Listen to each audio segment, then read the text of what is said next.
Hi, everybody. Hello, I'm Ryan. I'm Bethany. And we are Ryan and Bethany Board Game Reviews. And today we'll be talking about Cthulhu Wars Duel. And this is designed by Sandy Petersen. The artwork is by Gracie Erb, Richard Luong, and Damian Mamaliti. And it is published by Petersen Games. And don't forget to hit that subscribe button so you can see our videos as they come out.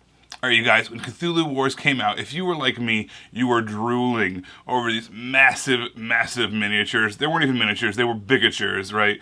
They were toys. Yeah, these were these giant plastic behemoths. And, man, along with that, with this really fun sounding gameplay, and on top of that, a hefty price tag. So, they made Cthulhu Wars Duel. This is specifically a two-player version of Cthulhu Wars, with some new added mechanisms, new added scoring opportunities, and some standees replacing the miniatures. Alright, so you guys, this was an opportunity for people like us, who couldn't afford, or didn't want to afford the original one, a chance to get this game to the table.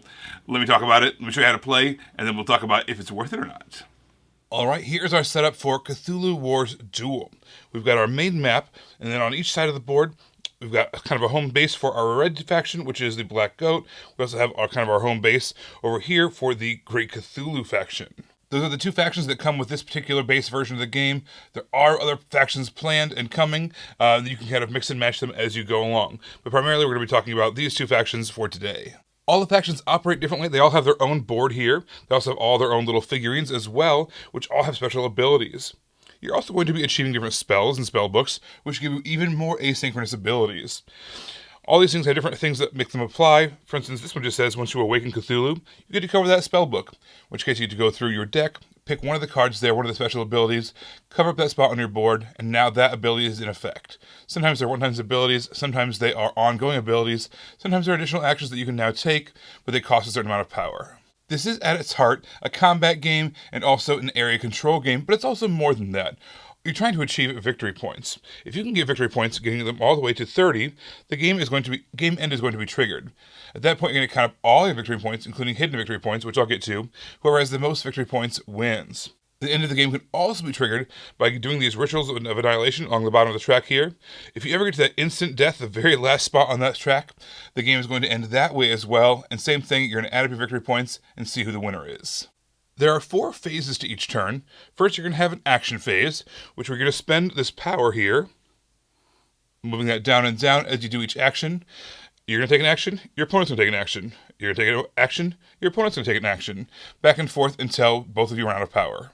We also have this kind of neat little decay marker up here on our score track. The way that works is if one person runs out of power right away, let's say, and then the next player, they take their turn. The next time it's our turn here and we're out of power, instead of actually taking action, what we're going to do is we're going to move that decay tracker up 1. And now from here on out, every time our opponent takes an action, it's going to cost them more power than it normally would based off of where that decay marker is. So now they're going to take their action. Let's say it only costs them 1 action, but it's going to cost them 2 because of that. Well, now it's our turn again. Again, we're out of power, so this is going to go up again. And now if they take another action, it's going to cost them 2 extra power. Both players take actions until both players are completely out of power, or you can't afford anything. So even if you have, let's say, 1 power left over, but it's going to cost you 2 power to do it because of where the decay tracker is, you still have to finish the action phase by going down to 0. The action phase is the main part of the game, the main meat of the game, and I'll go over those actions in just a little bit. But trying out the rest of the turn, let's talk about the rest of the phases. So we've got next the gather power phase. You're going to gather power based off of how many of your cultists, your acolytes you have there, which are basically kind of your flat figures, your flat tokens there. You're going to get 1 power per. You're also going to get 2 of the power based off of controlled gates that you have. So these are gates. If you have one of your cultists on top of a gate, that's going to give you 2 additional power.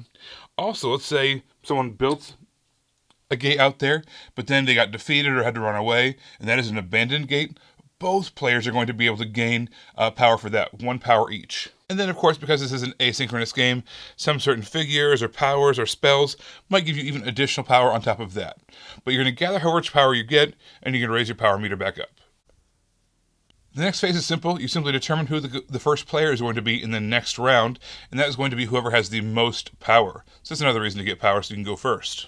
And finally, we have the Doom phase. Now, the Doom phase is the last phase of the round. You're going to get a chance to spend some power based off of wherever this tracker is on the Ritual of Annihilation track. It gets more and more expensive as the game goes on, so we're going to start off with the easiest one, pay 5. What's going to happen is we are going to get victory points or Doom points based off of how many gates we control. And also, if we have any of our big guys out there, our old ones, we're going to get a chance to draw some face-down victory points from this pile here, the Elder Sign pile. And that's going to be victory points at the end of the game as well. These can range between 1, 2, and 3. You can choose to not reveal these until the end of the game. However, if you want to get to that 30 point sooner, you can reveal that and show what you've got and move up your tracker just to get closer to that 30 point mark. And again, some special abilities or spells might trigger additional effects during that Doom phase. There is a really handy guide here on the back of the rulebook that basically tells you all the different actions that you can take and what their costs are. So for instance, you can summon some of your characters out here by paying whatever their costs are. And again, each faction is going to have their own costs for all their own creatures. So for our Acolytes, for instance, for the Great Cthulhu team, it's going to cost 1 action point or 1 power to bring out a new cultist. Or it might cost 2 to bring out a Shoggoth, or, a whole bunch, like 10 to bring out Cthulhu. Obviously, that's the biggest one. It's going to have the most amount of combat ability. Once you get that out there, some good things happen for you. It costs 3 power to make a new gate. So first you have to move there, and of course it costs movement to move. Let's say we did something like that, and then we'd have to pay 3 movement, or 3 power, in order to make a new gate. Now, technically, that gate is still not manned because no one's on top of it. However, you can, for free, take one of your cultists in that area and put it on top. And now you are officially controlling that gate. You can also capture your opponent's cultists. There's kind of a hierarchy. So we have the cultists, then we have the monster standees, and then we have the gray old ones, the big standees, right? So the way it's going to happen is a monster or a gray old one can capture a cultist, but you can never have a cultist capturing a cultist. There are going to be various other actions as well, some spells that might come out that cost actions, but the main one that's going to happen is battling. Battling is probably the most complicated action in the game. So at some point, we're going to have a whole bunch of guys out here.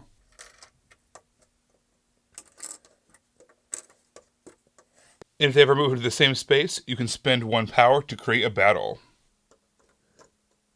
What's going to happen is you're going to determine your pool of dice based off of the combat strength of each of your units. You're going to go to your chart here, and you're going to determine what the combat value is. So for instance, Cthulhu has 6 dice he gets to roll. If you have one of these star spawns, they have 3 dice. Most of the times the cultists have 0, but again, some spell books and things can change that. And you're going to roll dice. Both teams are going to do the same thing. They're going to figure out how many dice they're able to roll, and they're going to roll them. So you might roll, let's say, 10 dice.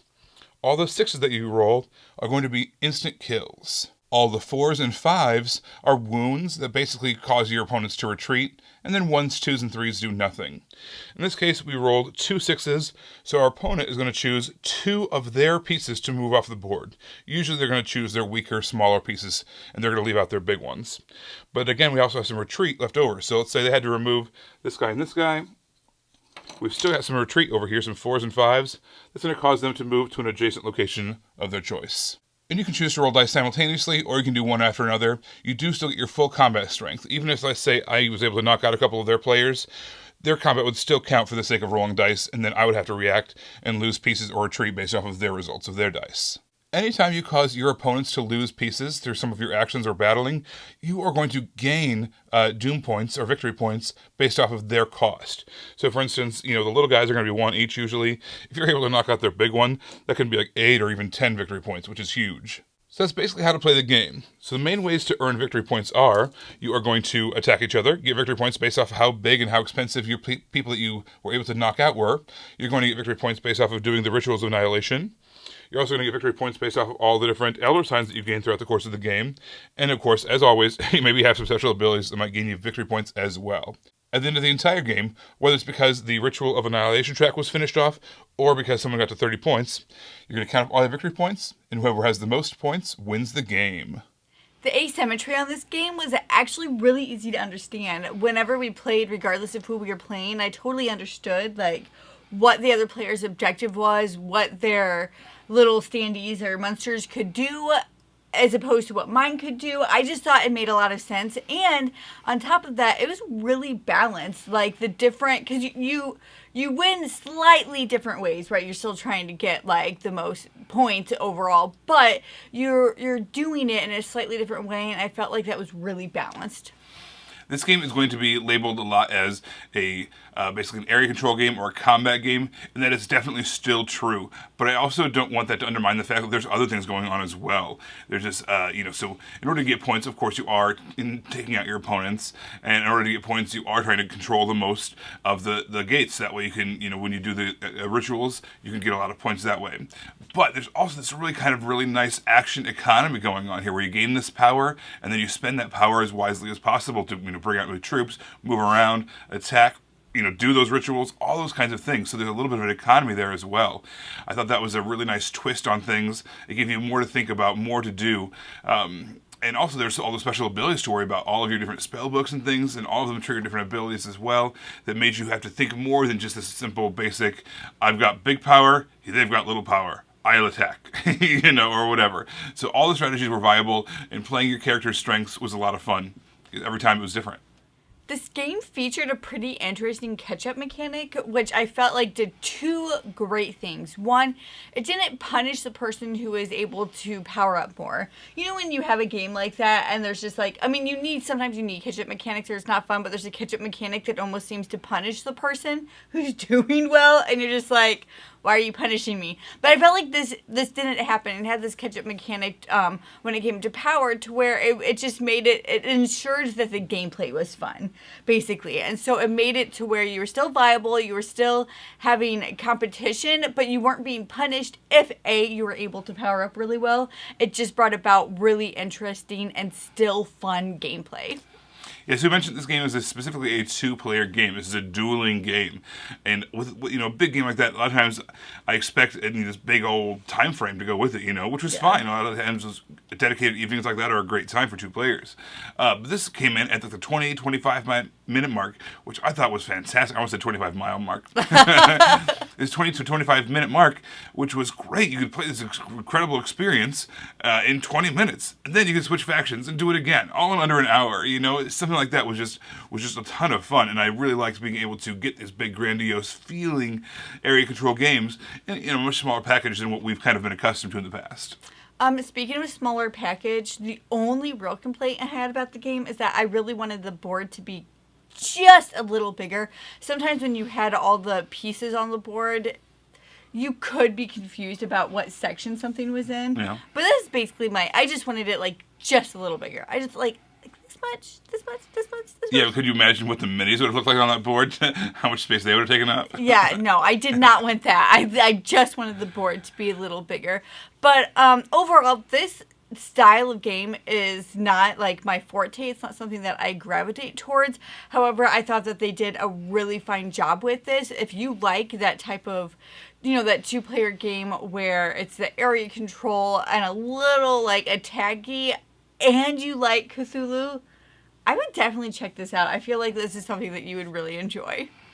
All right, so I mentioned Cthulhu Wars a couple times, as you have to when you're talking about Cthulhu Wars Duel, because there's a derivative of that game, right? So, does the two-player version hold up? Is this still viable? I would say unequivocally, absolutely. It did a lot of new things, added new mechanisms, added new ways to gain victory points. The fact that it was more accessible for two players as opposed to the 2 to 4 player version. And the fact that also, the time frame and the price tag are significantly lower, so it's more accessible for players who don't have those bigger time commitments and dollar commitments to put towards the game. Made it so much more accessible, but still gives you that same core feeling. In fact, maybe even a little bit more. And over time, they're going to be adding more and more factions, expansions. That way, you still get all the, I think there was 4 factions in the original game. You're going to get those eventually if you buy multiple core sets. That way, you have maximum stuff to work with.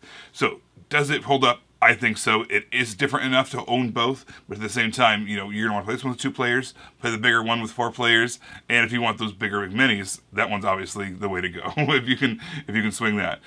So this was a great game. I enjoyed it a lot. I think this was a win for people who were asking for a more accessible version of the original game. Let us know your thoughts in the comments below. Are you excited about Cthulhu Wars Duel? Are you like Cthulhu again? Over it? Let us know. We want to hear your thoughts. Until then, don't forget to subscribe so you can see our videos as they come out. And you can follow us on many different platforms. So find whichever one you like and follow us there. You guys, thanks for watching. We will see you next time. Bye.